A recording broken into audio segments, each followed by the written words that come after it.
Okay, so it's great to speak today with Craig Alexander, co-founder of the new Team Vespa. Craig, how you doing? I'm very good. How are you? Not too bad. Yeah, not too bad. So obviously, I'm in the UK, you're in Australia. You got a lot of rain, so Yeah. tough times at the moment. But yeah, but you got a new team, so that's like really exciting. So clearly, there's a lot that we could talk about today. I think it'd be really good to focus on Team Vespa. Can you maybe tell us a Yeah. bit about how the new team came about? Yeah. Well, it was probably, I want to say August, September last year. I was contacted to coach somebody, and uh, yeah, the conversation just sort of went in a lot of different directions as it tends to do. And this guy was a high level executive at Vespa Corporation, based in the US.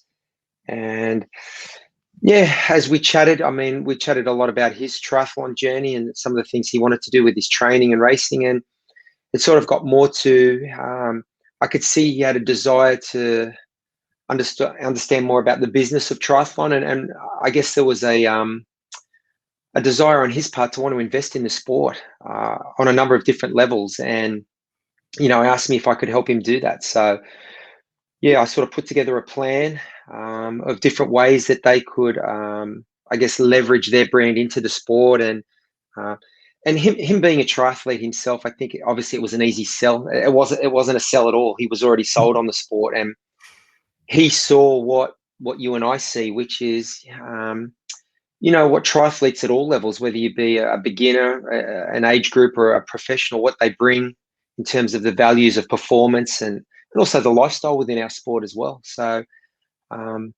yeah, so he had a desire to want to use, I guess, those attributes that athletes have, of performance and lifestyle to leverage to their audience, but also, I guess, wanting to get exposure for their brand within our sport as well. So that's how the conversation started. And I think I said to him, well, the easiest way to come into the sport, I think, and touch a lot of different areas within the sport is event activations to start with. I think, and for those of us who have been to races like Kona, it's riding a motorcycle is the only way to get around town. And so, but with, the global situation the way it is with the pandemic of last year, who knows when the events are going to be back into full swing. So, we talked about some event activations but also the potential of a professional team. So they were the first two, I guess, layers to our conversation, and that's what we've rolled out initially. Obviously, we've just announced the pro team, and our hope is as the events come back onto the calendar, particularly some of the bigger events, we'll have a presence there. And then, I said, what about an age group team next year? I think it's a great next step. Obviously, the amateurs, the age group has formed the majority of our sport. Yeah. And in terms of selling or moving the needle, that's your demographic. That's who your audience is. And he loved that idea. And then further to that, they suggested, a training center at some location around the world. So far we've looked at some locations in Europe and North America where athletes who are in the team and even athletes who are not in the team can go to train, and sort of those two worlds can meet. Obviously, it'd be a training center that'd be fitted out with motorcycles for transport around, and yeah, it's just a great fit. I know, particularly when I was living in Colorado, my family and I, we lived there for 15 years, based there for a lot of the Northern Hemisphere summer. And even though we had a family vehicle, obviously I had a wife and 3 kids, I always had a motorcycle for going to swim training and going to the gyms, going to training. Whenever we're in Hawaii, I'd get around on a scooter. So yeah, I think there's a lot of nice synergy there, and there's a lot of nice fits. But that's basically, in short, how the team came about. And yeah, it's sort of a multi-year investment they're thinking about, planning on, and Cool. So how just many years? How many years you like initially signed up for then, if you don't mind me asking? Or, well, I've signed on to manage the team for 3 years. cool. So that's their initial investment. I'm signing the athletes for a year at a time. That was their mandate. They didn't want to sign the athletes for longer than. Although part of the discussion I had with, obviously part of my role was to suggest some athletes, but they had very strong ideas on the kind of athletes they wanted as well. First and foremost, performance, but also more than that, because, you know, as you would understand, a sponsorship is, it's kind of like a marriage, I guess. You want to make sure the values align pretty well between who you have associated with your brand. And, you know, having been in that position throughout a lot of my career, having some non-endemic sponsors and big international corporations, you know, I understand how very not only protective but also proud they are of their brand and what it represents and who they want to associate with. They're very, I guess, clear in who they want to associate with. So, yeah, my role in manager was to have those discussions about what sort of athletes we wanted to sign. But as I said, you know, for me, the main consideration was performance, and then they wanted to fit that in around who they thought would represent their brand very well. So, but the athletes are all signed to 1 year.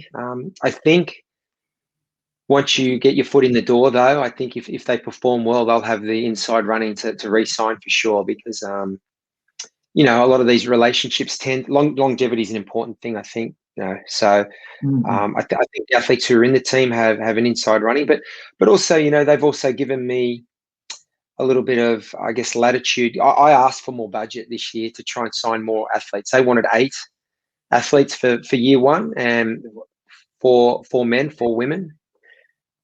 And we've made those initial signings, and then I sort of went back to them and said, you know, it would be nice if we could have 4 more, 2 more guys, 2 more girls. So I think I've got them to sign off on that. So, cool. You know, stay tuned. Hopefully we'll make some more signings pretty soon. Yeah. Yeah, very cool, very cool. So you mentioned just then around non-endemics. I think it's a really interesting point. So obviously a key aspect of this team is you've got a non-endemic brand, scooter brand, Vespa, on board. And getting involved with triathlon. And we haven't really seen this over the years. So, I mean, I remember the Ford Ironman Championships, World Championships, which you won, you know, back in the day. You know, the Ford was a headline sponsor. And do you think there's a particular reason why triathlon, well, up until now, has not really been so good at attracting sponsor brands from outside the industry? It's a great question. And, you know, I mean, first and foremost, I guess triathlon's a niche sport. We don't get the mainstream exposure of, say, your English Premier League or your NFL and those sorts of sports. That being said, I mean, if you look at the research and the demographic within our sport, you know, it's very similar to golf. So, yeah, I always like to, you know, when you're answering those sort of tough questions, why hasn't something panned out the way you would think? Or it comes back to looking in the mirror. Why do these big corporations feel like they haven't got a return on their investment in our sport? So, you know, I don't know. It's interesting to look at the Ironman World Championships. They have had quite a high turnover of title sponsors, and a lot of the time when companies, I guess, don't stay around for the long haul, they just don't feel they're getting a return on their investment, or maybe not getting the reach they would hope for, or not touching the audience. So, I guess our job is to sort of learn those lessons. I know, having been I was in a privileged position throughout my career. I was sponsored by a bank for 5 or 6 years, American Interbank, and that was part of a team. Actually, that was a team. I had Toyota as a sponsor for nearly a decade, so they're a global brand. And yeah, I guess the objectives of those sponsorships are a little different. I mean, ultimately, it's about exposure and, I guess, moving the needle for those brands. So, in the end, that's what we'll be judged on as a team. But also, I do think we're getting a leg up, because just the lifestyle aspect of, I mean, I know a lot of triathletes who ride motorcycles, particularly when you're in places like Kona or Boulder, or even where we are in southern Sydney. It's a convenience and just an effective way to get around. Also, looking forward now with the way the world is, Vespa making electric scooters, I think there's scope to push that aspect of it as well. So, yeah, I guess our role as a team and our objective is to get as much exposure for the brand as possible. But it's a great question why a lot of the major corporations and a lot of the non-endemics haven't stuck around. And our job will be to try and change that, I guess. Yeah, because I think, as you say, with the Ironman World Championships, it's such a big occasion. It has the TV show, it has the coverage. It is, you know, it's the go-to event, if you like, for the year. But what we are seeing now with PTO, with the Collins Cup, So you launched the team with Challenge Miami. Daytona had a TV reach. Do you feel that with the way we're seeing events going now, either with their own channels or obviously with other endurance sports television channels, coming through, do you feel that triathlete as a fan is something that maybe we should start to see a bit more? So we're not just talking about individuals who go out and swim, bike and run, that maybe they are interested in looking at this content. And because it's like this with pro cycling, isn't it? With pro cycling, is very much the team ethos, fans getting behind teams as well as individual riders. Yeah, I just think it adds another layer to the narrative for sure. And I think a couple of things are in play. Firstly, I mean, obviously sports entertainment now. And so you're up against the other sports, but, looking at what the PTO have done, they understand that. And the people who are behind that organization, I think, are trying to package it up well for a TV audience, understanding that's where a lot of the revenue in sports comes from. We're seeing Super League do the same thing. And I mean, the concept of Super League's been around a long time, that sort of multi-discipline, multi-format style of super sprint racing.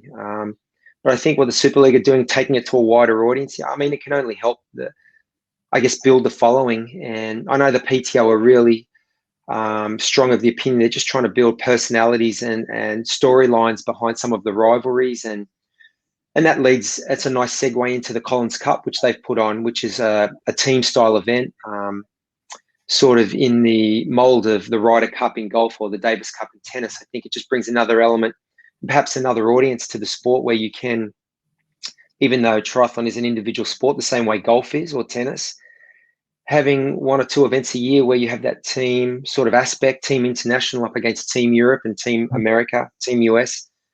I think it's really interesting. I'm really happy to see what the PTO have done the last couple of years, and last year in particular, when money was draining out of the sport at a rate of knots. They upped their game in supporting the athletes and making payments based on world rankings, and also supporting events, upping the prize money, and then pouring a lot of money into TV production as well for that next sort of step that you were talking about, growing an audience and growing a following and a fan base. So hopefully, and the PTO have their eye firmly set on the future of this sport, the future direction. And I guess you can see clearly where they're heading, trying to just create those storylines and create an audience and a fan base. And I think events like the Collins Cup will help, and Super League will help. So yeah, I mean, hopefully for the current crop of triathletes, the current professionals who are amazing athletes, and the next generations to come, it's building a foundation and a platform that really can sustain the sport and grow the sport. Yeah. So with obviously you've got with Lucy, is it Sarah, Rudy, and Heather, with the four athletes you initially announced with Miami? They're predominantly long course athletes. So would that be the angle and the direction you're taking with the team? Is that correct? No, I mean, we've got Flora Duffy on the team as well. So she's one of obviously she's a two-time ITU world champion. I want to say she's won the Xterra Worlds 5 times. One of the big favorites for Tokyo. So I'm just about performance, high-performing athletes. I mean, I want to sign more ITU athletes for sure. I think it was in this first year, it was about understanding what events might be on and where, as a team, we could get exposure initially. But yeah, no, I mean, I guess my mindset with managing this team is kind of like my mindset with being a Collins Cup captain for the international team as well. I don't really care what style of racing. If you perform well and put your hand up, I know in the Collins Cup, I'm not exactly sure how the world rankings works in terms of what races are weighted more heavily, but I know for the Collins Cup, there's captain's picks, and I'm going to be looking at just the best athletes, whatever sort of style of racing they're performing in. I think that sort of middle distance racing is much more suited and more speed based. It's much closer to Olympic distance racing than it is to Ironman racing. So I'm going to be looking at people who are performing well sort of at the 70.3 or half distance, and also Olympic distance or ITU racing. I think those athletes are much better suited to middle distance racing. Yeah, and I suppose arguably you could say that format, that distance is better suited to TV as well, particularly if you're doing an end-to-end broadcast rather than say a highlight show.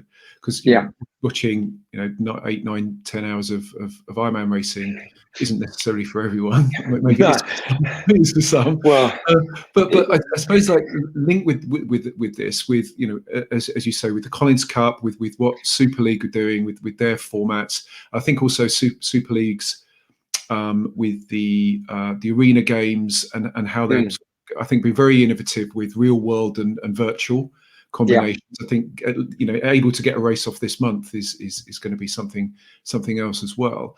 From the athlete's perspective, can an athlete be in more than one team? Because we have this team concept which has sort of been around for a while, as you pointed out. But a lot of pro teams have kind of come and gone. I suppose there are a couple that certainly in my mind have stood the distance. So Bahrain Endurance 13 have been going for a few years, and the BMC Pro Triathlon team. Do you think, as I say, it's a kind of two-part question. Can an athlete be in more than one team? And do you maybe see this team concept evolving going forwards as a way of sort of bringing the fans into the sport as well? Yeah, I certainly think, well, I'll answer your second question first. I mean, obviously a team in triathlon is different to a team in cycling. They race together as a team tactically. And I guess there has been occasions we've sort of seen that or heard about it in triathlon where maybe certain members of a team race to support someone in the team, because if Team X happens to get someone on a podium, maybe that helps the whole team go ahead the next year. But generally speaking, in triathlon, we all race as individuals. And I guess the team concept is more just a collective grouping of athletes who are representing a common cause or a common brand. So that's the first thing. I've always liked the idea of it, because I just think the whole idea from a sort of an exposure and a marketing standpoint of you can have team members racing all over the globe on any given weekend, and hopefully the whole reach is greater than the sum of the parts, so to speak. So I've always loved the idea of it. It's not a new concept. I think the first team in triathlon, I want to say, was the DuPont Foxcatcher team in the late 80s or early 90s. And I was part of Try Dubai, which started, I want to say, in 2003 and lasted about 5 or 6 years. I joined the team in 2006. American Interbank, Commerzbank, the Bahrain 13. What other teams? Abu Dhabi had a team. So there's been a lot of teams, and BMC, they've been around for I want to say 4 or 5 years now. So certainly, I guess. Yeah, absolutely. Yeah. So there's been a few teams. It's not a new idea, but I think it's a great idea. Like I said, I just like the whole idea behind it, and leveraging, I guess, exposure to a wider audience kind of makes sense. In terms of can you be on two teams, that's a great question, because I guess in cycling you can't, obviously, because you race as a team, but potentially in triathlon you could be. I mean, you're really only representing a brand or an idea. I think it's interesting. I suppose it comes down to which races you wear the jersey for. And if you sign a contract, let's say with challenge races or with Ironman races, you're going to wear a particular jersey. It might limit that athlete's ability to be racing in different brands, perhaps in terms of event brands, but as well as sponsor brands. But it's a great question. No one's asked it. Typically speaking, I mean, I can't speak for any other athlete or any other team. I know as an athlete myself, I wanted to go to the biggest races that had the best competition, the big titles. And my sponsors were very happy with that, because they were generally the races that got the most exposure anyway. So obviously as a team manager now, I haven't sort of mandated that my athletes have to go here, there, or anywhere else. The same thing, we just want the most exposure. And I selected those athletes along with the team management based on the results that these athletes had at those sorts of events anyway. So I guess the main question or the main conflict could come down to logo placement and size. Everyone's fighting for the major real estate there, but exposure now comes in. I mean, that's just sort of a one-dimensional element of it, having the logo placement. There's so many other things you can do now to I guess, create a story around a team, and that's what a lot of the teams do with their social media, and also I know for us at Vespa, I think they're looking to leverage just the lifestyle of the athletes and their performance to their audience as well. And they have a huge global audience, and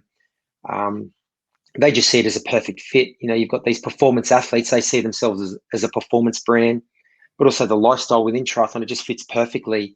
I mean, ironically, a lot of the athletes that I approached ride motorcycles. I know Flora Duffy grew up in Bermuda, and she was telling me that you know, every house title in Bermuda only is allowed one vehicle, or one car. So they all grow up riding motorcycles, and yeah, so it's kind of an authentic and made complete sense. Apart from the fact we loved her because she's just a winner, but I think that's what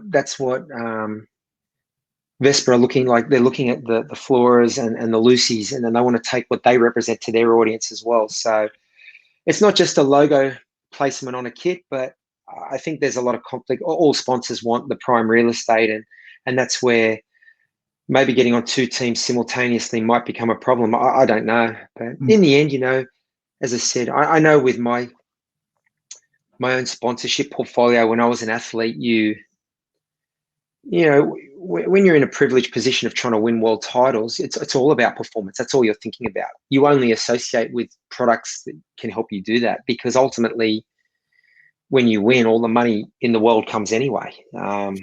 So, I mean, I know most of the athletes who are vying for Olympic gold medals or ITU World Championships or victories at 70.3 Worlds or Kona, they just want to go fast. They're looking to perform to their very best, and all those other amazing things happen off the back of winning. So, yeah, and when you're in that position, it's a privileged position. You get to choose the companies that you want to associate with, and with those bigger corporations, it is like a marriage. I mean, you associate with companies, you know, you want to have shared values. Otherwise, it becomes a very tough relationship down the road. If you're representing a company, or a company feels that they've associated with an athlete who don't hold the values that they hold dear, if they don't hold the, you know, if you don't have those shared values, I think it becomes very hard to have a long-term relationship, and that becomes obvious very quickly. Yeah, I think with Vespa, and you mentioned something earlier about the electric scooters. I'm guessing that's probably going to be quite an important part of your activation in terms of the products that you're going to focus on. Would that be correct? Or have I... Yeah, absolutely. I mean, ultimately, it'll be up to, I'm not going to tell Vespa what products that they want to promote, but I mean, they have smarter people than I do organizing the direction that they want to head in. And it's a big part of the way the whole world's going. I mean, yeah, because I think Toyota's been kind of criticized. I think there's in the phrase sports wash, where clearly Toyota's thrown a ton of money at the Olympic movement, certainly in North America. But then they counter that with saying that they're one of the leaders in terms of you know, electric car production and dissemination. And it does appear that a lot of their activation is very much around, you know, the electric side of their business. I mean, as you say, all businesses, automotive businesses are kind of transitioning this way. And we know that, you know, Ineos has been, well, or formerly Team Sky, kind of got a bit criticised with a chemicals company as a sponsor of its team. So obviously, it must be a really difficult situation for any team to have, is where you get accused of greenwash, sports wash, whatever you might want to call it. But I think, as you say, that the team provides a really useful platform to just communicate a couple of kind of key things. You know, one, lifestyle, as you pointed out, and then the other thing around new products, which might be just that better fit perhaps with the audience. You know, we certainly see that with triathlon, a lot of use of recycled plastics within apparel. That's coming a lot more. Is this something, I suppose is the last question, because we could talk for hours here, but is this something you think you would expect to see more in terms of future sponsorships, much more of a kind of sustainability, eco drive behind the activations? Yeah, well, ultimately, these sponsorships reflect where companies see they need to invest marketing budget and where the direction of the world is going. And I think the urban environments are getting busier and busier. I mean, electric bikes are taking off. It's a great way to commute. You know, provided the infrastructure is there and people feel safe, I think you would see a lot of people riding electric scooters or even e-bikes to work. I know within our sport, we're all fit and healthy, obviously, and a lot of people like to commute just using leg power if they can anyway. So, you know, one of the athletes I did want to sign was Seb Keenley. Mhm. And for one reason, we couldn't get it done. But I loved Seb. He was interested, and he wanted to promote the electric scooter. I mean, I think one of his other sponsors is HEP, which is about. Yeah, yeah, It's yeah. so. Yeah, yeah. And Seb's one of those athletes who I think is very easy to sponsor because he's just so authentic. And I mean, he's in a lucky position that he performs so well. He gets to, I guess, choose the companies he wants to associate with.